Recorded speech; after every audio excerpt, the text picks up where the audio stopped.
Good morning বন্ধুরা, welcome to my channel. এখন বাজে 5টা 22। তো দেখতেই পাচ্ছ ভোরবেলা আমি উঠে পড়েছি। তো আজকে প্রচণ্ড বৃষ্টি হচ্ছে সকাল থেকেই দেখছি। এই যে অরিত্রিকাকে রেডি করে স্কুল গাড়ি এলে এখন বাজে 7টা। ওর স্কুল গাড়ির জন্য ওয়েট করছি। তো ওকে স্কুল বাসে তুলে দিয়ে তারপর বাকি কাজ করব। তো চলো, অরিত্রিকা স্কুলে চলে গেল। এবার আমরা বাজারে এসেছি। তো আজকে আমার কর্তামশাইয়ের উইক অফ ছিল, তো সেই জন্য সকাল সকাল দুজনে মিলে চলে এসেছি মাছের বাজারে। প্রথমে প্রচণ্ড বৃষ্টি হচ্ছিল, আমরা প্রথমে দাঁড়িয়ে গিয়েছিলাম বাজারে, তারপর এসেছি। ঢুকতেই বাজারে এই যে দেখো, প্রথমেই বড় ইলিশ মাছটা চোখে পড়লো। আমরা এটাই নেবার প্ল্যান করলাম, তো নিয়ে নিলাম এটা। যে দেখো কতটা বড় ইলিশ, এই বর্ষার ওয়েদার আর ইলিশ। তো বাড়িতে চলে এসেছি।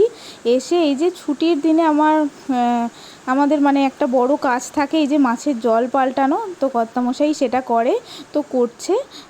তোমাদের সাথে আজকে শেয়ার করলাম। এই যে ফাইটার মাছগুলো আছে, এদের ফার্স্টে জল চেঞ্জ করা হচ্ছে। এই দেখো মাছটা, এই যে মা কাটবে, আমি পরিষ্কার করে একদম আঁশ ছাড়িয়ে পাখনা কেটেই বাজার থেকে আনা হয়েছিল, বাড়িতে কাটা হয়ে গেছে। এই যে দেখো মাছটা কাটা হয়ে গেছে। এবার পরিষ্কার করে ধুয়ে নিয়ে এই যে আমি এখন মাছ ভাজা চালু করে দিয়েছি। আবার বাইরের আকাশটা তোমাদের একবার দেখাই, কতটা সুন্দর লাগছে। দেখো কি সুন্দর লাগছে। বর্ষার আকাশ, বৃষ্টি হয় মাঝে মাঝে, রোদও উঠছে, খুব ভাল লাগছে দেখতে। চলো, লাঞ্চের টাইম হয়ে গেছে। এই যে ইলিশ দিয়ে শুরু করলাম মাঝের রান্নাগুলো, আর তোমাদেরকে ভিডিওতে অতটা দেখাতে পারলাম না, ভিডিওটা অনেকটা লং হয়ে যায়।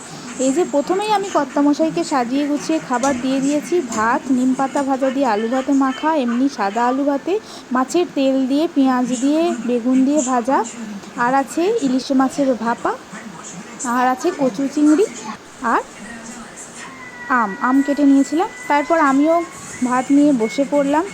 হ্যাঁ, এই যে দেখতেই পাচ্ছ, আমি একটা স্পেশাল জিনিস নিয়েছিলাম, ওল ভাতে মাখা। এটা আমার খেতে খুবই ভালো লাগে, সর্ষে বাটা দিয়ে মাখা ওল ভাতে। আর এই যে ইলিশ মাছ ভাজা দিয়ে জাস্ট খেতে অসাধারণ লাগছিল, খুবই ভালো লাগছিল। তো দুপুরে খাওয়া দাওয়া শেষ হলো। এই যে এখন বাজে 6টার মতো, আমরা চলে এসেছি একটা ক্যাফেতে। আজ প্রচণ্ড বৃষ্টি পড়ছিল, অরিত্রিকা ঘুরতে যাওয়ার খুবই বায়না করছিল, তাই সামনেই একটা ক্যাফে ছিল, সেখানে চলে এসেছি আমরা। একটু মোমো, ফিশ ফ্রাই এসব সমস্ত অর্ডার করে খেয়ে নিলাম, কারণ এখানে এসব ছাড়া অন্য কিছু পাওয়া যায় না। আর এত বৃষ্টির মধ্যে আমাদের আর বাইরে অন্য কোথাও যাওয়ার সুযোগ হলো না। তো থ্যাংক ইউ ফর ওয়াচিং। ভিডিওটা ভালো লাগলে লাইক